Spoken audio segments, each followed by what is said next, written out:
Those who are here committing crimes, robberies, shooting at police officers, raping innocent people, have been a harm to our country. I want to sit down and hear the plan on how we're going to address them.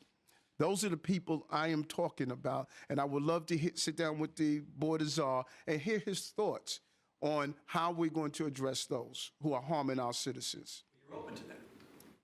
Open to hearing what their plan is to deport some of these folks, and you think the city, in some circumstances, should cooperate with ICE? Let me. You know what's interesting? And I was talking to the team the other day. I want you to all go back and Google Hillary Clinton and Barack Obama.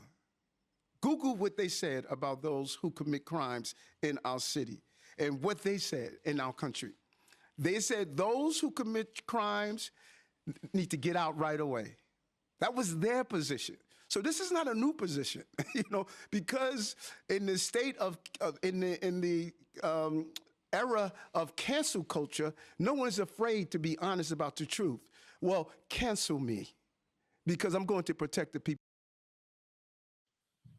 And that's the bottom line. I'm going to protect the people of I give him a lot of credit.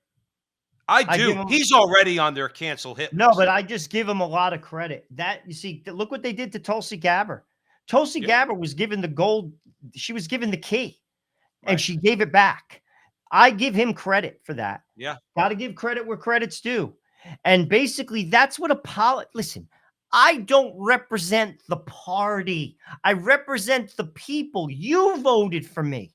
If the party does not represent my people's interests, sorry. That should be the answer. I don't represent any party. I represent my people. And that guy, to be honest with you, I give him a ton of credit, and more people should do the same on both sides of the aisle. Let me ask your opinion on something. I was talking to my libertarian friend Angelo. Okay, what do you think about trying, at least? I don't know how it would work, how you'd go about it, but trying at least to form some parties out of these two parties. Because that strikes me like what you're saying is that, look, not all Democrats agree with the radical left, yet the radical left controls the Democrat Party. But a Democrat politician running for House or Senate has got nowhere to go because there is no other party. There's only the Republicans, and they're not going to the Republicans unless you're a Joe Manchin and you basically vote like a Republican, or more independently. Maybe we need more of a coalition government. I don't know, because I don't know how well it's working out in Europe. But you got to get consensus on a lot of things when you have a coalition government, rather than dropping the hammer from the top like Nancy Pelosi or Barack Obama or Chuck Schumer, where it just trickles down and it trickles down on your head if you're a low-ranking Democrat. Maybe we need a coalition government.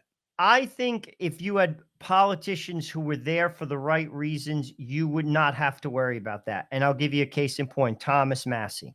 Thomas Massie has 70% approval rating in his state. He votes for the people. He has gone against his own party. He has gone against the Democrats. He is on the side of his people and the truth. Because ultimately, you have to have this mentality. I have a skill set. I am offering that skill set to my people and my country. If you don't like what I stand for, and I'm going to be perfectly transparent, don't vote for me. But if you do, vote for me and know I'll represent you. And if I don't win, I'll get another job. And that's not the politician that we have. We have the politician that says, I am going in. I am going to tell you what you want to hear. I am going to serve the interest of the institution. I am going to get wealthy as a result of my position. And that is what we see time and time again. We have the wrong type of guy, and you have to basically take away the incentive. Another thing they could do is, if you become a politician, you cannot work in the field that your committee was involved in. You cannot be a lobbyist. You cannot trade on the stock exchange. You have to de-incentivize that. You basically have to say, we're looking for a certain type of person, and we're going to create the model whereby if you want to be a servant of the people, this is the job for you. But if not, there is no way you can enrich yourself because there's Right. laws against it. And if you go against the laws, we put you in jail. And You know then who's you'll the get a post better breed. But they will never do that because that's right. voting against their own Well, some pocketbook. some of them try. I mean, I got to give credit to. There is a clip from a few months ago with Josh Hawley going at it with some of the Senate He's Republicans good. on I his. like Josh Hawley. I like I Josh like Hawley, him. and he goes, I don't think anybody on this committee or anybody in the Senate, anybody in the House. I'm paraphrasing. I don't think anybody in government should be trading any stocks at all if they're in elected office. 100%. None. And guess who gave him pushback? Mitt Romney. Well, this is Mitt again Romney. that he's in. It's the Joe that's where people's eyes have to be open. That's the beauty of the internet. That has to be communicated to people. Get lost, Mitt. You're rich enough. Get lost.